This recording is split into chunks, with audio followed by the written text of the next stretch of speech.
మనకు కాంగ్రెస్ ఎన్ని 17 Congress 14 MIM 1 TRS. ఈ పోలీస్ డిపార్ట్మెంట్ ఎలా నా మీద కేసు పెట్టిండ్రు. మీ పోలీస్ డిపార్ట్మెంట్ మీరు కాంగ్రెస్ స్టాప్లో చేయనీకున్నారా? నిన్న టీఆర్ఎస్ కార్పొరేటర్ ఇంటి ముందర ఏం చేస్తుండే అండి? మీ ఏసీపీ మీ 4 ఎస్ఐలు గడివేరుతున్నాడు. మీరు దేనికోసం ఉన్నారు? జీతాలు ఎందుకు ఇస్తుంది మీకు గవర్నమెంట్? టీఆర్ఎస్ కార్పొరేటర్ ఎత్తుకొస్తానికి ఇస్తుండ్రా? దేనికోసం ఇస్తుండ్రు? బుద్ధి ఉండాలి కదా. మళ్ళీ అన్న అంటే అన్న అంటారు. మళ్ళా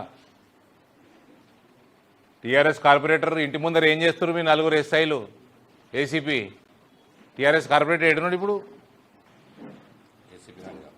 మీ ముఖ్యమంత్రి ఓట్ ఫర్ నోట్ కేసు ముందుకెందుకు పోతలేదు? అది ఏ రోజు ముందు పోతే మీ ముఖ్యమంత్రిగా ఎత్తుకపోతారు. First your chief minister is under trial. Why is that కేసులో?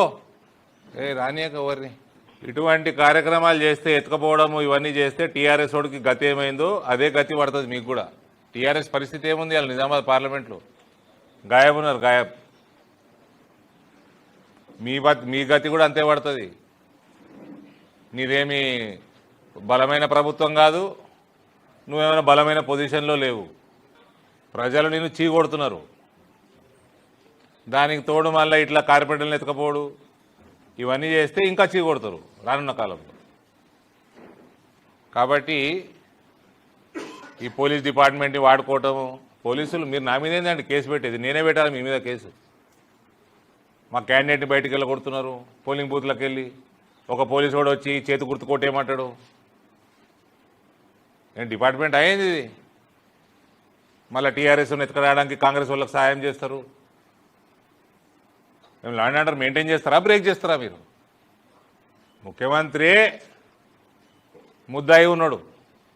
వేరే పార్టీలో ఎత్తుకపోవటము, వాళ్ళ పార్టీ కార్పొరేటర్ వాళ్ళ పార్టీ నిర్ణయం చేసుకోవాలి. హుందాతనం రాజకీయాల్లోకి రావాలి కదా. కేసీఆర్ని ఓడగొట్టింది ఎందుకు? రాజకీయాల వ్యవస్థని భ్రష్టు పెట్టించిందని ఓడగొట్టారు పబ్లిక్.